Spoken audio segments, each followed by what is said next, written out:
Welcome to Pushback. I'm Aaron Maté. Joining me is John Mearsheimer. He is R. Wendell Harrison, Distinguished Service Professor of Political Science at the University of Chicago, now writing on Substack. Professor Mearsheimer, thanks so much for joining me. It's my pleasure to be here, Aaron. I want to get your response to this from the Wall Street Journal. This just came out, and it says this about the state of Ukraine's widely hyped counteroffensive and the Western efforts to encourage it. It says this, quote, "When Ukraine launched its big counteroffensive this spring, Western military officials knew Kyiv didn't have all the training or weapons, from shells to warplanes, that it needed to dislodge Russian forces. But they hoped Ukrainian courage and resourcefulness would carry the day. They haven't," unquote. So that's from the Wall Street Journal, basically admitting that the West pushed Ukraine into this counteroffensive, knowing that Ukraine did not have what it needed to come anywhere close to success. So I'm just wondering, having long predicted that this U.S. effort to drive Ukraine into NATO, turn Ukraine into a NATO proxy, would lead to Ukraine's decimation, your response to this candid admission in this establishment news outlet?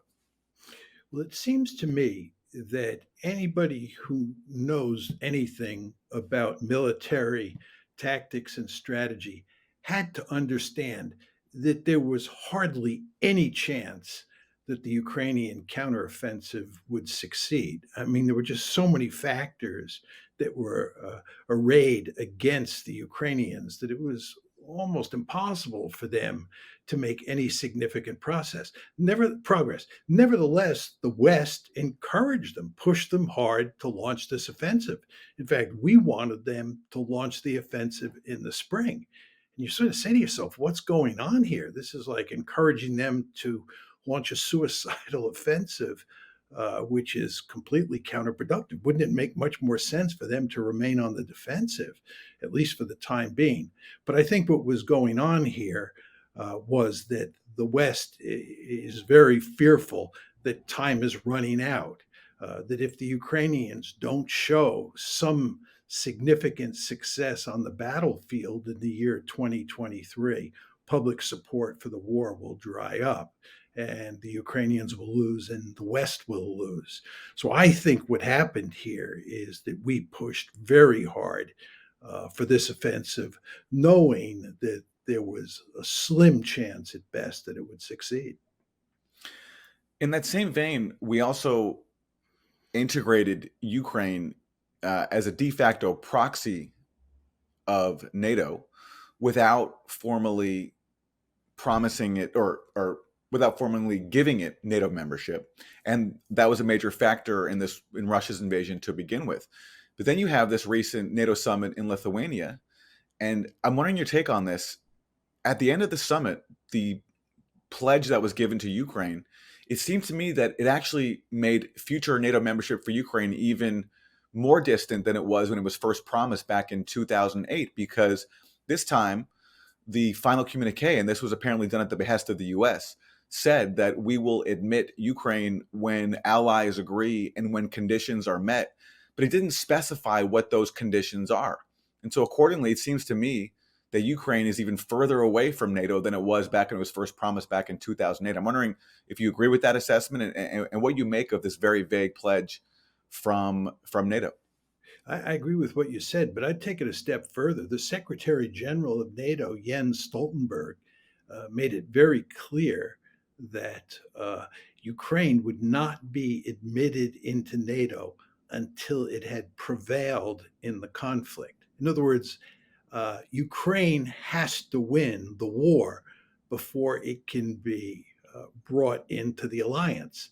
Well, Ukraine is not going to win the war, and therefore Ukraine is not going to be brought into the alliance.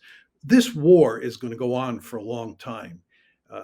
Even if you get a cold peace, it will linger right below the surface, and there will be an ever present danger that a hot war will break out.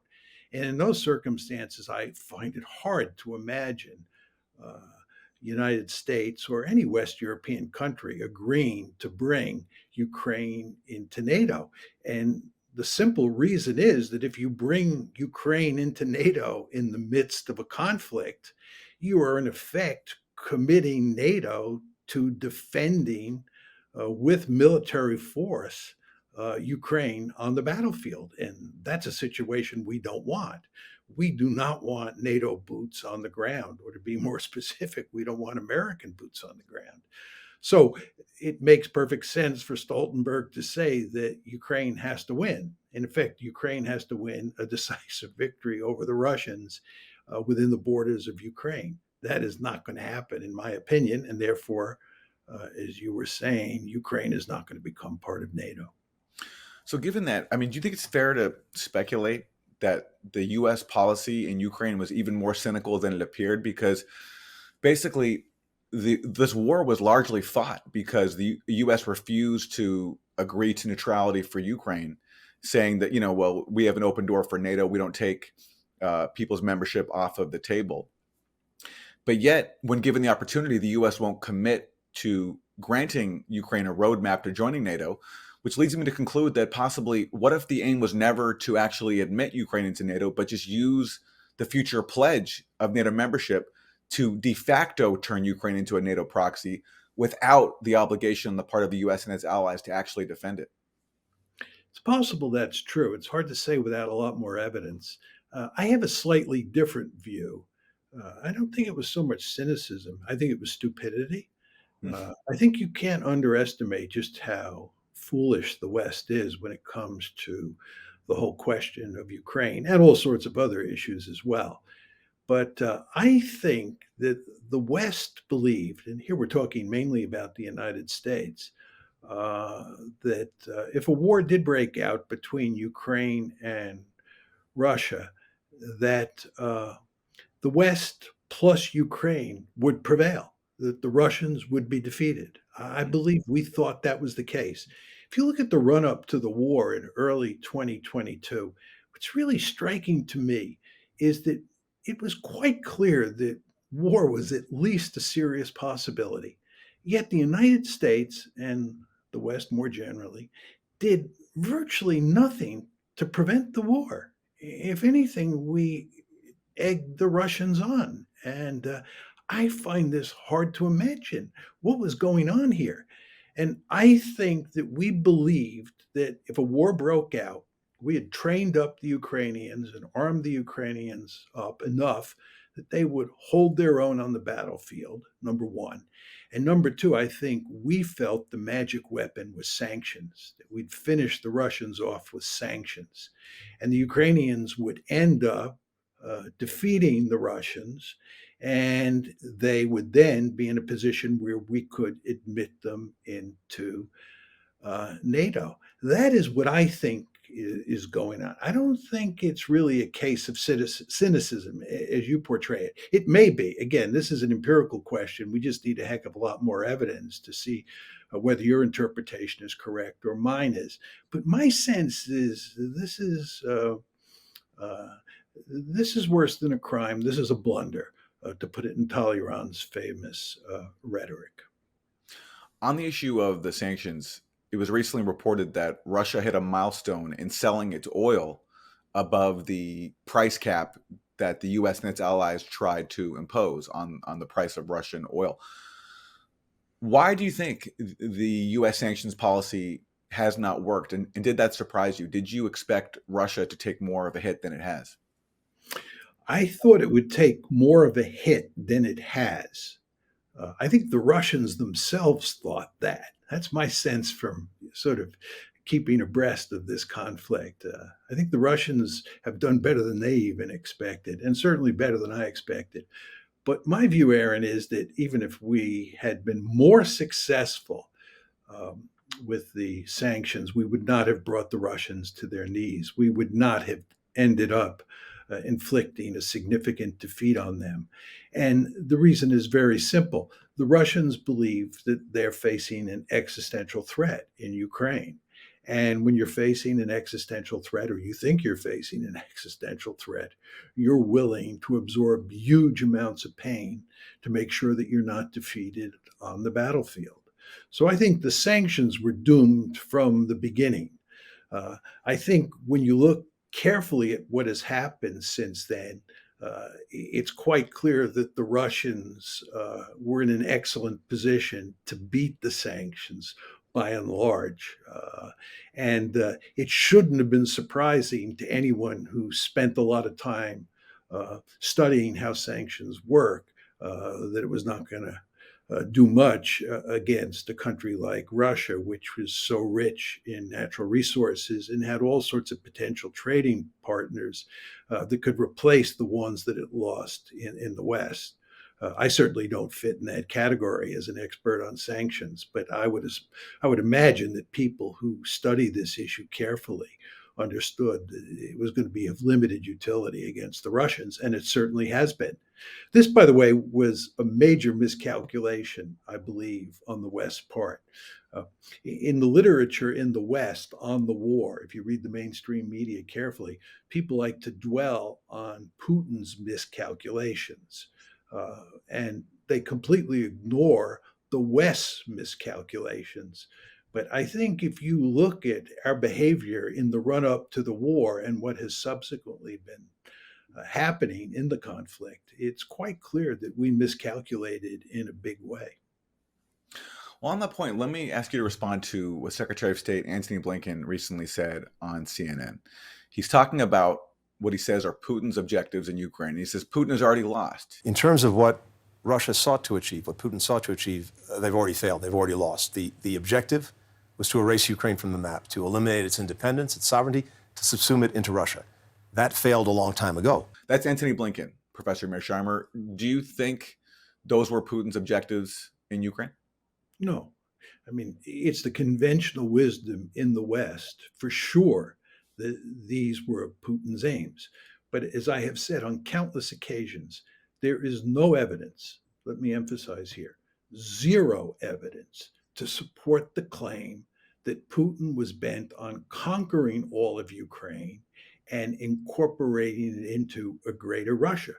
You can say that a million times, but it's simply not true because there is no evidence that Putin had any interest in conquering all of Ukraine and that he believed when he invaded Ukraine on February 24th, 2022, that that is what he was going to try to do.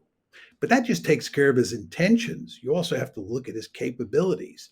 The idea that that small force, that small Russian force that went into Ukraine in February 2022 could conquer all of the country is a laughable argument. To conquer all of Ukraine, the Russians would have needed an army that had a couple million men in it. This is a huge piece of real estate. When the Germans went into Poland in 1939, and remember, when the Germans went into Poland in 1939, the Soviets went in a few weeks later. So the two countries, Nazi Germany and the Soviet Union, were a tag team against Poland. Nevertheless, the Germans invaded Poland with roughly 1.5 million men.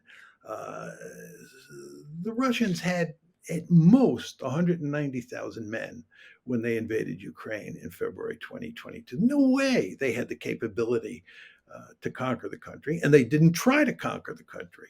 And again, as I said, Putin's intentions were manifestly clear before the war that he had no interest in conquering Ukraine. He fully understood that conquering that whole country would be like swallowing a porcupine.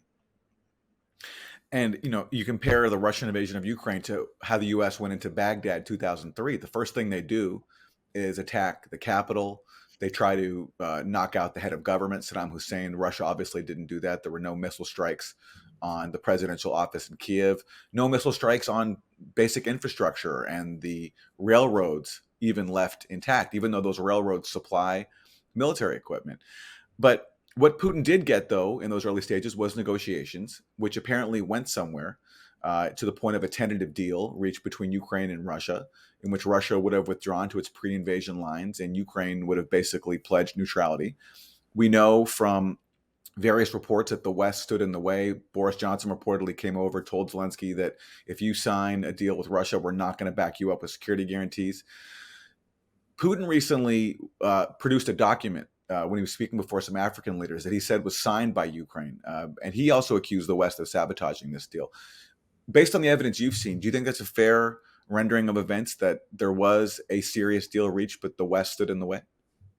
A couple of points. I think there was a potential deal.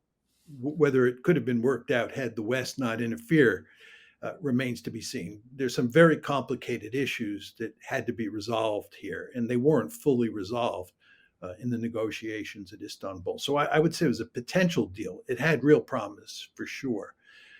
I do think that the West moved in, the British and the Americans, to sabotage the negotiations because, as I said earlier, Aaron, I think that we felt we could defeat the Russians. When those negotiations were taking place in March, at that juncture, it looked like the Ukrainians were holding their own on the battlefield. And I think that simple fact, coupled with our belief in sanctions, made us think we had the Russians right where we wanted them. And the last thing we wanted was a deal. This was time to inflict a significant defeat on Russia. So I think that's what was going on. Now, just to go back to what you said about Putin's goals going into Ukraine, I think you're exactly right that he was not interested in conquering Ukraine, as I said. What he wanted to do was coerce the Ukrainians into coming to the negotiating table and working out a deal. That's what he wanted. He did not even want to incorporate the Donbass into a greater Russia. He understood that would be a giant headache. He preferred to leave the Donbass inside of Ukraine. But what happened here, right, is that the West moved in when it looked like a possible deal was there to be had. And the West made sure that the Ukrainians walked away from the negotiations and that the war went on. And here we are today. A major goal of Russia's, it seems to me, on top of getting Ukraine to commit to neutrality, to not joining NATO, was to get Ukraine to implement the Minsk Accords, the deal that it had signed back in 2015 to end the war in the Donbass. And I'm wondering what you make of the admissions that have come out since Russia invaded from NATO leaders like Angela Merkel of Germany and Francois Hollande of France, who helped broker the Minsk Accords, where they said, and this mirrors what Ukrainian leaders like Poroshenko said too, that Minsk wasn't intended to actually make peace. It was intended to buy time for Ukraine to build up its military, to fight the Russian-backed rebels in the east of Ukraine and Russia itself. Do you buy that from Merkel and Hollande, or do you think they're maybe just trying to save face and reject criticism from hawks who believe that their efforts to try to broker peace and end the war in the Donbass somehow enabled Russia and Putin?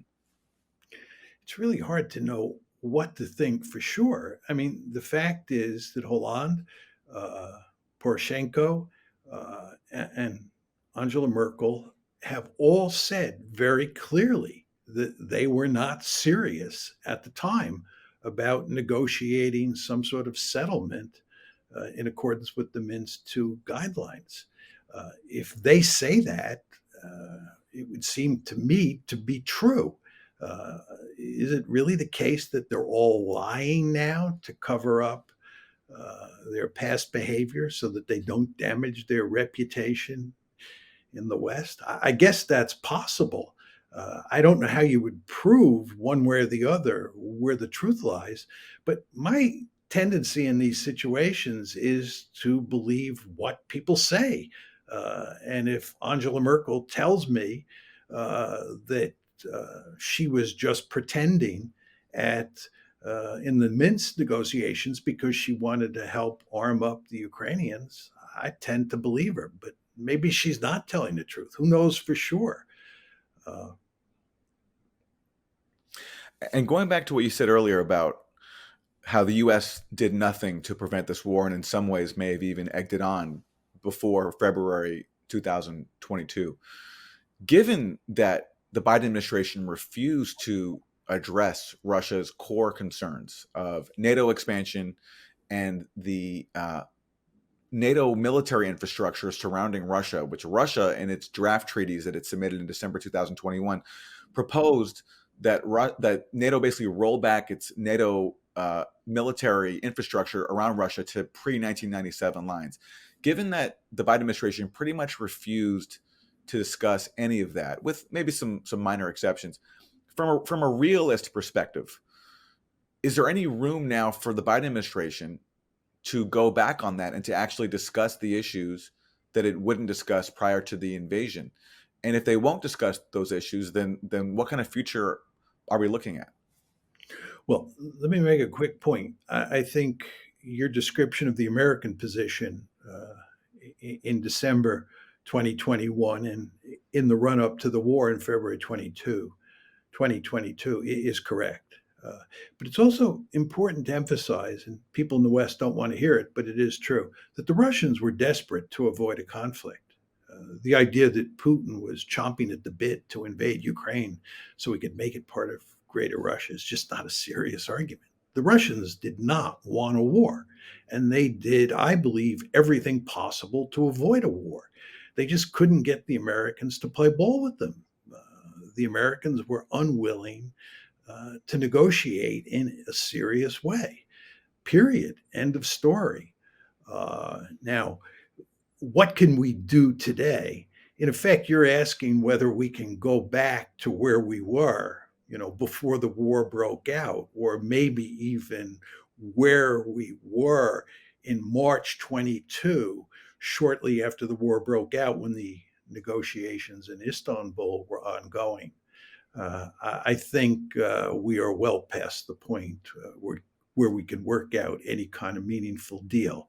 I think that, first of all, both sides are so deeply committed to winning at this point in time that it's hard to imagine them negotiating any kind of meaningful peace agreement. Both sides can't win, and both sides are committed to winning.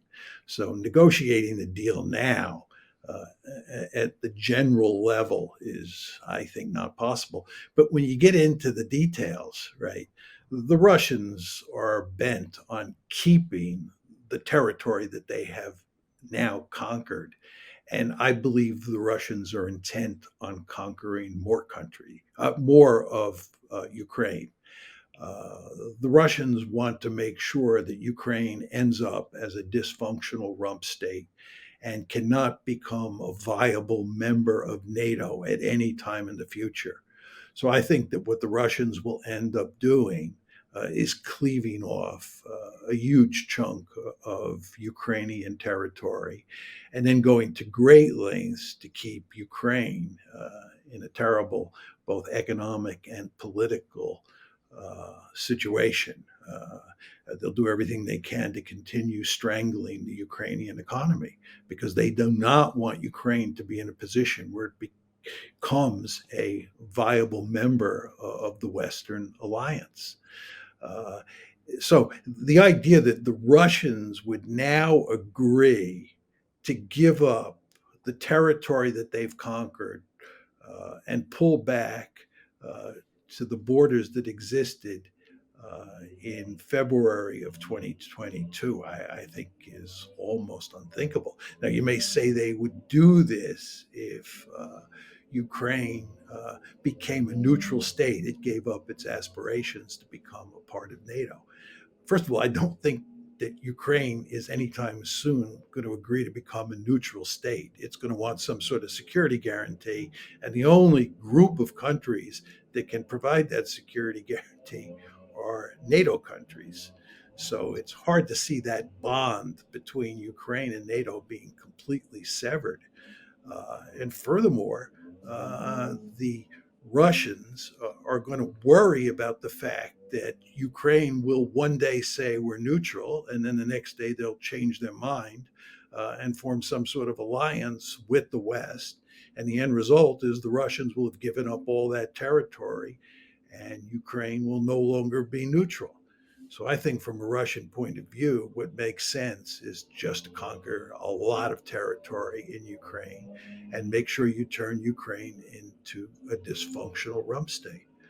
I hate to say this because it portrays such a dark future for Ukraine and also for international relations more generally. But I think the mess that we have created here, the disaster we have created here, cannot be underestimated in terms of its scope. You know, there was a recent acknowledgement in the New York Times from NATO officials that pretty much said the same thing, that their policy, they acknowledged, incentivizes Russia to continue the war and take more territory. I'll read you the passage. They're talking about the U.S. policy of rejecting any territorial deal with Russia inside Ukraine, and also this policy of leaving an open door for Ukraine to join NATO. This is what the New York Times says, quote, as several American and European officials acknowledged during the Vilnius summit, the NATO summit in Lithuania, such commitments make it all the more difficult to begin any real ceasefire or armistice negotiations, and promises of Ukraine's eventual accession to NATO after the war is over create a strong incentive for Moscow to hang on to any Ukrainian territory it can and to keep the conflict alive. That's exactly right. But that raises the question, why don't Western leaders change the policy regarding bringing Ukraine into the alliance? I mean, they're exactly right. And if you go back to what caused this war, the principal cause of this war, as the evidence makes perfectly clear, is the idea that we were going to bring Ukraine into NATO. And if we had abandoned that policy before February 2022, we probably wouldn't have a war today. And then once the war starts, we keep doubling down on bringing Ukraine into NATO. We refuse to give up on that. But the end result is that just incentivizes the Russians more and more to make sure that that never happens. Or if it happens, Ukraine is a dysfunctional rump state. So we meaning the West, are playing a key role here in incentivizing the Russians to destroy Ukraine. It makes absolutely no sense to me from a strategic point of view or from a moral point of view. When you think of the death and destruction that is being wrought in Ukraine, and you think that this could have easily been avoided, it makes you sick to your stomach just to contemplate it all.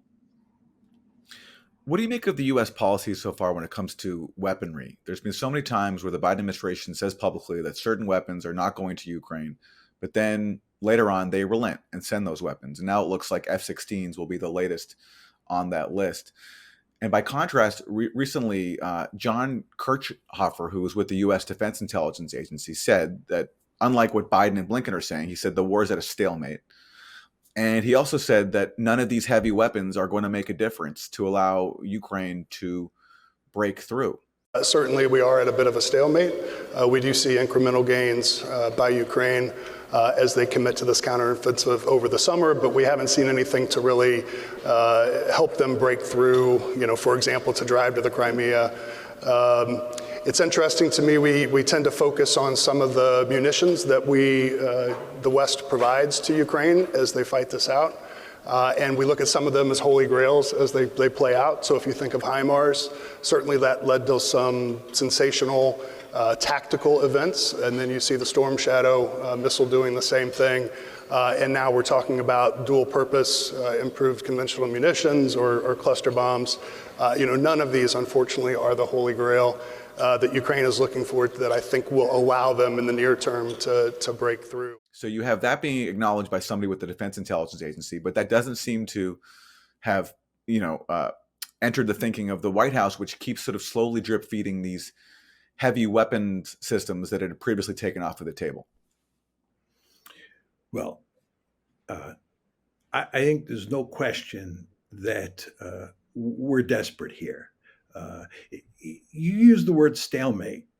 In a way, it's a stalemate. If you focus on how much territory each side has conquered, it looks like a stalemate. But I don't look at territory conquered as the key indicator of what's going on in this war.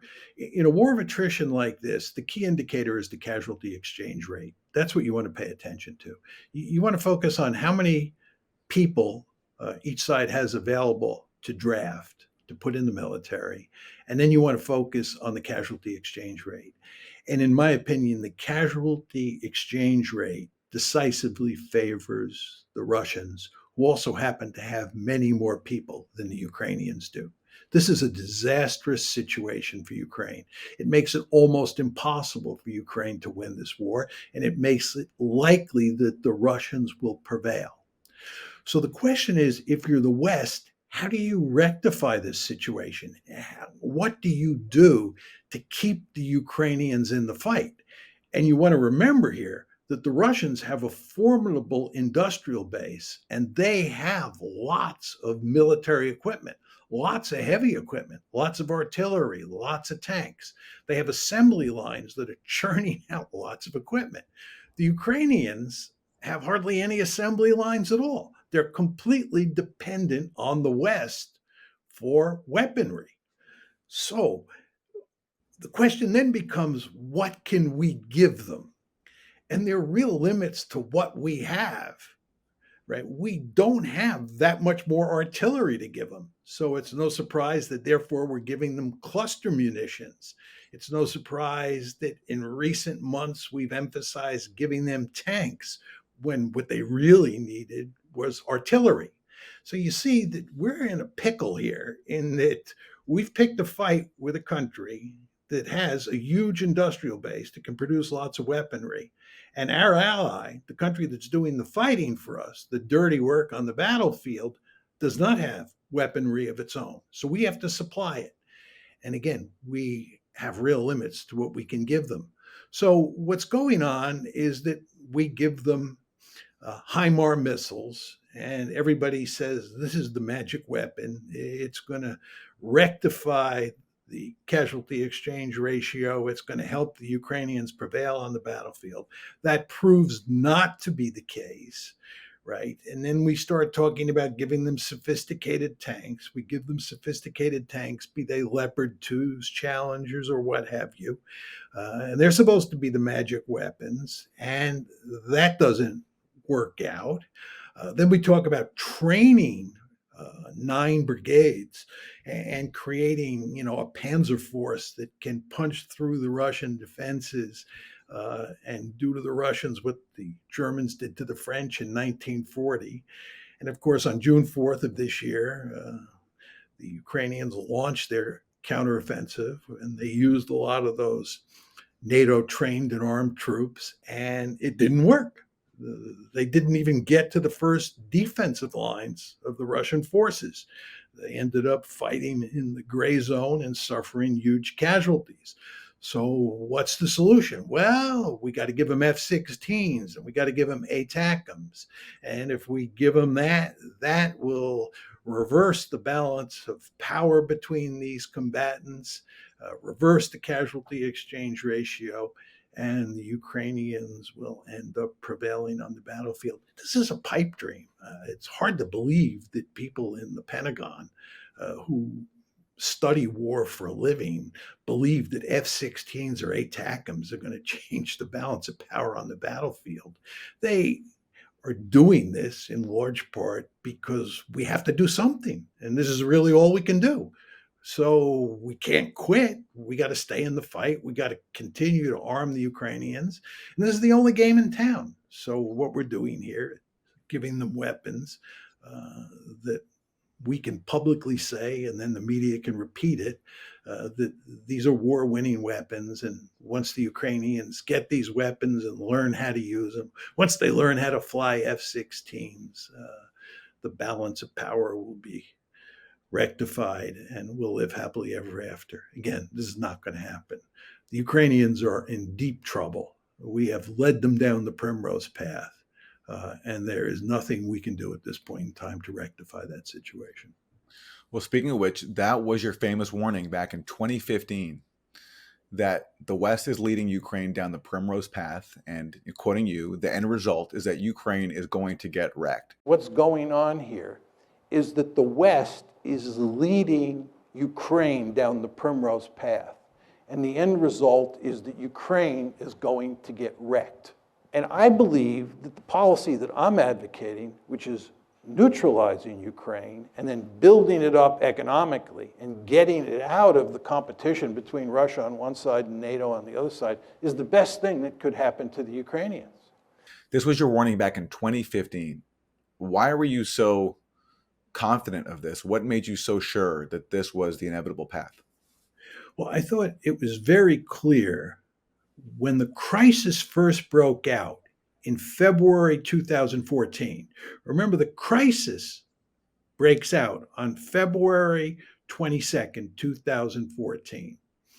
And at that point in time, it's clear that the Russians view Ukraine in NATO as an existential threat.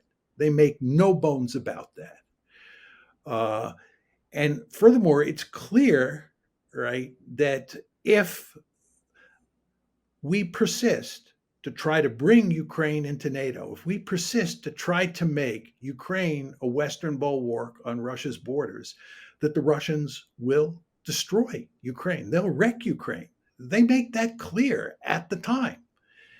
So that's in 2014. And then if you look at what happens from 2014 up till 2022, when the war breaks out, when it goes from being a crisis to a war, if you look at what happens then, the Russians make it clear at point after point that Ukraine and NATO is an existential threat. But what do? We double down at every turn. We continue to commit ourselves more forcefully each year to bringing Ukraine into NATO. And my view in the very beginning was that this was going to lead to disaster. Now, a lot of people like to portray my views as anomalous. You know, I'm one of a handful of people. It's folks like me, Jeffrey Sachs, Steve Cohen, who make these kinds of arguments. But if you think about it, back in the 1990s, when the subject of NATO expansion was being debated, there were a large number of very prominent members of the foreign policy establishment who said that NATO expansion would end up in disaster.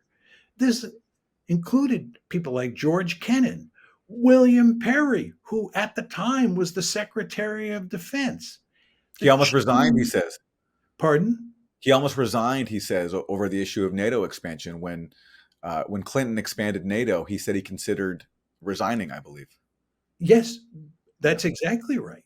And by the way, there was widespread opposition to NATO expansion inside the Pentagon at that point in time. And all of this is to say that those people were right. And one of my favorite examples is Angela Merkel.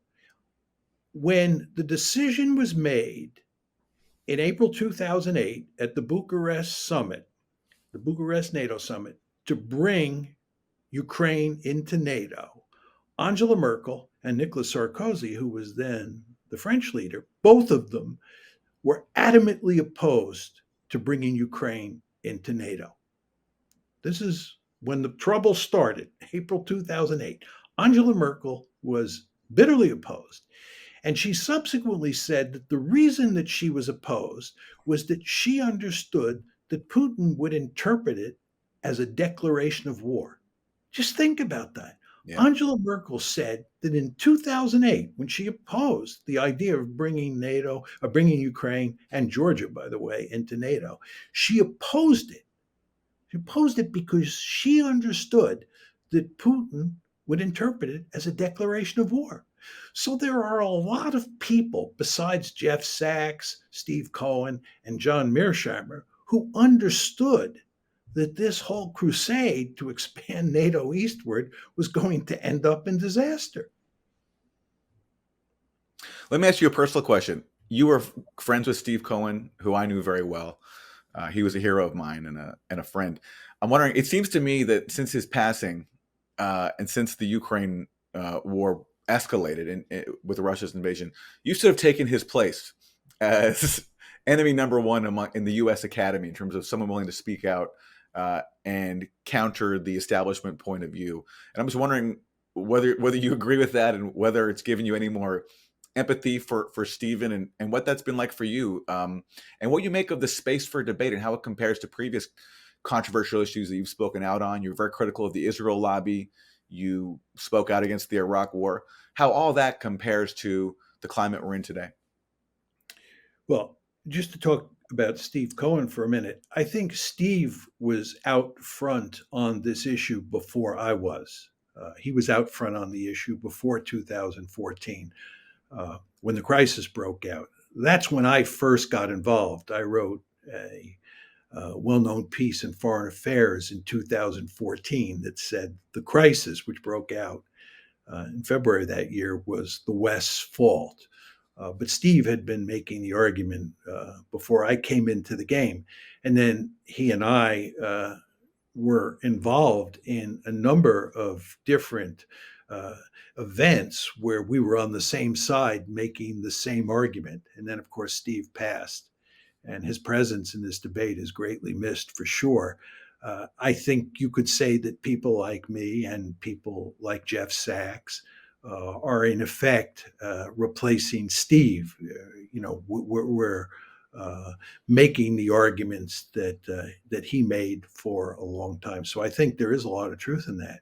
Now, with regard to your question about how receptive people are today to hearing the argument that I have to make, or that Jeff Sachs has to make, or the argument that Steve was making when he was alive, I think there's no question that it is more difficult to be heard today than it was when the Iraq War, for example, took place in 2003. I was deeply opposed to the Iraq War in a very public way in late 2002 and up until March of 2003, when the war started. And it was tough to make a case against the war in public in those days. It was tough to be heard, but it is much tougher to be heard today. The climate is much more Orwellian. And I would note, by the way, Aaron, that Steve, who I talked to obviously about these issues a lot when he was still alive, told me on more than one occasion that during the Cold War, when he would sometimes make arguments that one might categorize as pro-Soviet or sympathetic to the Soviet position, it was much easier then to be heard in the mainstream media, in places like the New York Times, for example, than it was in 2014 or 2016 in the New York Times. The cone of silence here is really quite remarkable. The extent to which people like Steve, people like Jeff Sachs, and people like me are sort of kept out of the mainstream media is really quite remarkable. We have a conventional wisdom here, and the mainstream media is committed to policing the marketplace to make sure that people who disagree with that conventional wisdom are not heard, or if they are heard, their arguments are perverted or countered immediately. It's a terrible situation. It's not the way life is supposed to work in a liberal democracy. You have to have some semblance of a marketplace of ideas if you want to have smart policies. Because the fact is that governments oftentimes do stupid things, or they pursue policies that look like they're correct at the time, but prove to be disastrous. And you want to have lots of people who disagree with those policies having an opportunity to voice their opinions before the policy is launched and after the policy is launched. But in this day and age, that's very difficult to do. And that's very depressing and distressing. Turning back to the battlefield today, are you at all concerned about a new front opening up? There's recently been some heated rhetoric between Russia and Poland. Putin warning Poland not to attack Belarus. Belarus now hosting Wagner fighters, and some of them talking about going back into Ukraine or maybe opening a new front with Poland. What do you make of all that talk? And does it possibly threaten a new front opening up, or is that overblown? Well, that's just one possible front. Uh, Another front is the Black Sea. Mm. It's quite clear that the Russians are now moving towards blockading Ukrainian ports on the Black Sea, and the potential for conflict there is real. Then there's the whole question of Moldova, and there's all sorts of talk about a possible conflict there. Uh, then there is the Baltic Sea. The Russians care greatly about the Baltic Sea because it's the only way uh, they can get to Kaliningrad. Uh, and if you look at all of the countries besides Russia that surround the Baltic Sea, they are now all NATO members now that Sweden and Finland have been brought into the alliance. If you look at the Arctic, uh, looking down the road, the Arctic makes me very nervous. There are 8 countries that are physically located in the Arctic. One is Russia, of course. The other 7 are all NATO members now that Finland and Sweden are in the alliance. And with the ice melting and all sorts of questions about control of water and territory coming into play up there, the potential for conflict is very real. And the Russians and NATO are bumping into each other. So you have the Arctic, the Baltic Sea, Moldova, the Black Sea, and then the issue that you raised, which at this point in time appears to be the one of most concern, and that is Poland coming into the war, mainly in Belarusia. There's also the question of what happens if Polish troops enter into Western Ukraine. Lukashenko, who of course is the leader of Belarus, has made the argument that this is basically unacceptable to the Belarusians. So one can imagine a situation where Poland comes into Western Ukraine and the Belarusians end up in a fight and the Russians end up in a fight with the Poles in Western Ukraine. I'm not saying that's likely, but it's possible. And then if you look at the Polish-Belarusian border, as you pointed out, their Wagner force is very close to that border.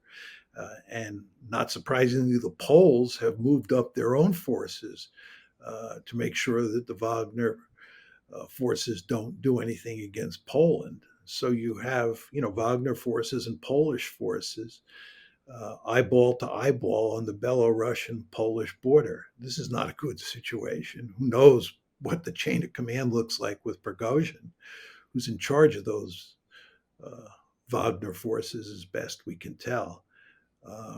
So there's just all sorts of potential for trouble here. And the general point I like to make is that we're not going to get a meaningful peace agreement between Ukraine and the West on one side and the Russians on the other side. The best we can hope for is a cold peace. And a cold peace where the Russians are constantly looking for opportunities to improve their position, and the Ukrainians and the West are constantly looking for opportunities to improve their position. And in both cases, this means taking advantage of the other side. When you get into a cold peace where both sides are operating that way, the potential for escalation and returning to a hot war is great. And you want to think about that in the context of the different possible fronts where war could break out that we were just discussing. There's just a lot of potential for escalation in this area of the world. So I think the situation between Russia on one side and the West on the other side, and of course Ukraine, is going to be very dangerous for a long time to come. Finally, Russia has already annexed 4 Ukrainian oblasts during its invasion on top of Crimea in 2014. You mentioned earlier that you think Russia wants to take more territory. Where do you think Russia would be satisfied stopping its incursions? Where do you think its territorial ambitions end? Well, at a very general level, Aaron, I think it's important to understand that the Russians will want to take territory if they can do it militarily, and that remains to be seen. If they can do it militarily, they'll want to take territory that has lots of Russian speakers and ethnic Russians in them. This is why I think they'll take Odessa if they can, and Kharkiv if they can, and two other oblasts as well. But I think they will stay away from the oblasts or the areas of Ukraine that have lots of ethnic Ukrainians, because the resistance to a Russian occupation will be enormous.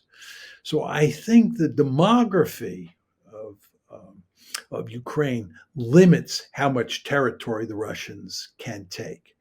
Furthermore, I think military capability limits how much of Ukraine that they can take.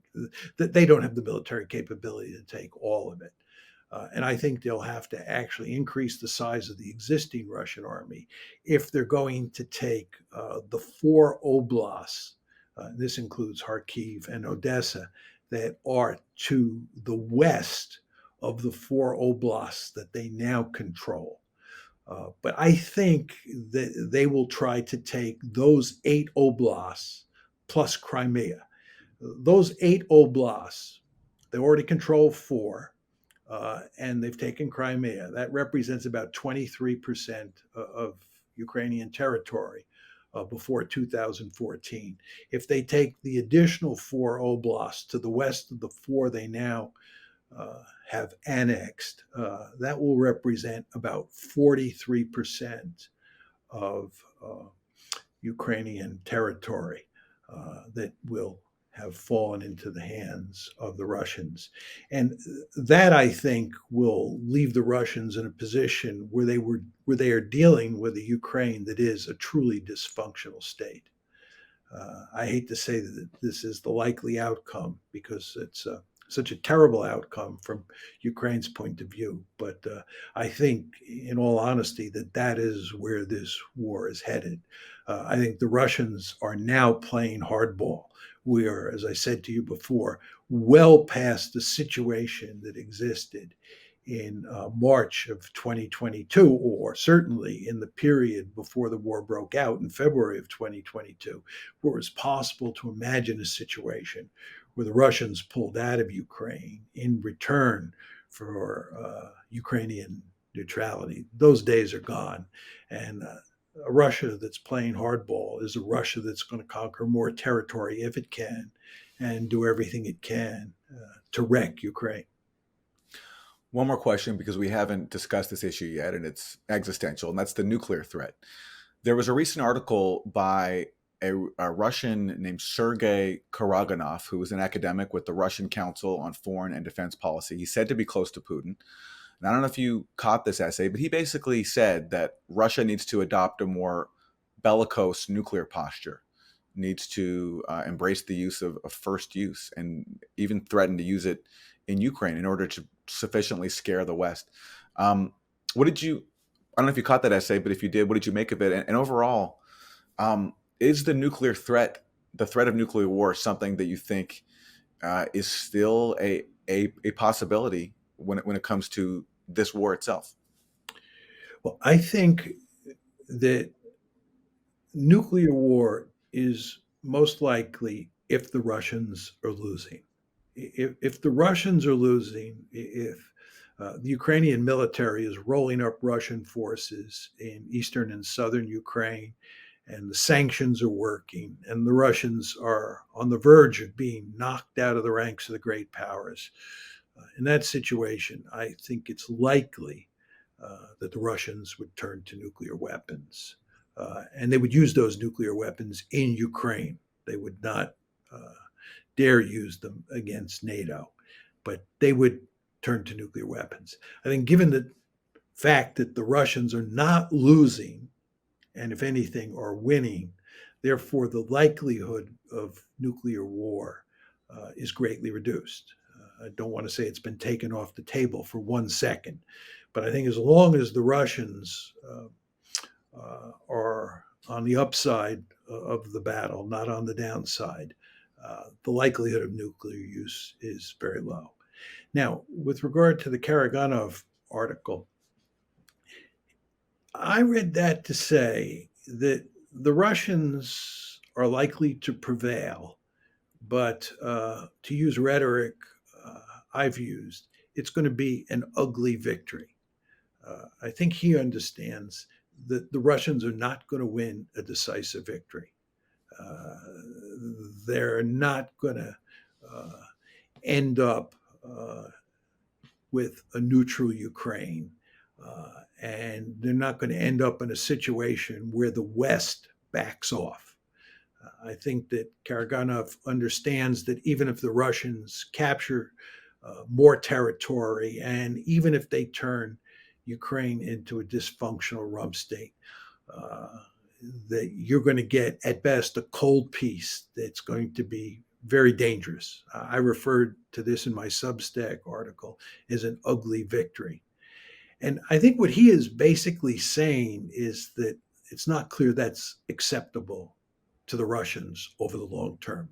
It's not clear that Russia can afford to live in such circumstances over the long term. And if Russia were to use nuclear weapons, it might be a way of sending a wake-up message to the West. It might be a way of telling the West that they have to back off. In other words, what's going on here is Karaganov is talking about using nuclear weapons for coercive purposes. He's interested in limited nuclear use for the purpose of getting the West to back off, getting the West to change its behavior and put an end to this ugly victory and allow the Russians to have some sort of meaningful victory and to help create some sort of meaningful peace agreement. I think that he is right that the Russians at best can win an ugly victory. I think it's just important to understand that. He senses, I think quite correctly, the Russians are not going to win a decisive defeat, right? There's no real happy ending to this story. That's what he's saying. And he's saying that's probably not acceptable. And we got to figure out a way to move beyond a cold peace. And nuclear coercion may be a way to do that. Now, is that an argument that's likely to sell? I think it's impossible to say because we don't know exactly what an ugly victory will look like, number one. Number two, we don't know who will be in control in Russia in the future, who will have his or her finger on the trigger in Moscow when this ugly victory is becoming almost intolerable. And we certainly don't know whether that person would be bold enough to countenance using nuclear weapons. Is that possible that someone might countenance using nuclear weapons because Russia is in an intolerable situation? Yes, it's won, but it's an ugly victory, and that's not acceptable. It is possible. I think there's a non-trivial chance that there'll be someone like Sergei Karaganov in power and who will think about using nuclear weapons. I'd bet that that will not happen, but who knows for sure? As you well know, it's incredibly difficult to predict the future, especially when you're talking about scenarios like that. But I think that's what's going on here. And again, this just highlights how much trouble we're in, no matter how this war turns out. As I said before, if the Russians are losing, I mean, they're seriously losing the war, that's where nuclear use is likely. And what Karaganov is saying is, even if we win, it's going to be an ugly victory, and we may have to use nuclear weapons anyway. You want to think about where that leaves us. And then there's the whole question of, if Ukraine is really losing, right? Let's assume that the Ukrainian military cracks. Let's assume that the beating that it's taking leads to a situation like the one that faced the French army in the spring of 1917. This is when the French army cracked. It's when the French army mutinied. Let's assume that that happens and the Ukrainians are on the run. Again, I'm not saying that's going to happen, but it is a possibility. What is NATO going to do? Are we going to accept a situation where Ukraine is being defeated on the battlefield in a serious way by the Russians? I'm not so sure. And it may be possible in those circumstances that NATO will come into the fight. It may be possible that the Poles decide that they alone have to come into the fight. And once the Poles come into the fight, in a very important way, that may bring us into the fight. And then you have a great power war involving the United States on one side and the Russians on the other. Again, I'm not saying this is likely, but it is a possibility. What we are doing here is we're spinning out plausible scenarios as to how this war can play out over time. And almost all the scenarios that one comes up with have an unhappy ending. And again, this just shows what a huge mistake we made not trying to settle this conflict before February 24th, 2022. Well, based on this answer alone, I can see why you called one of your most recent pieces "The Darkness Ahead," where the Ukraine war is headed. Very apt. John Mearsheimer, thank you so much for joining me. John Mearsheimer is the R. Wendell Harrison Distinguished Service Professor of Political Science at the University of Chicago, now writing on Substack, which I will link to. Professor Mearsheimer, thanks so much. It was my pleasure. Thank you for having me, Aaron.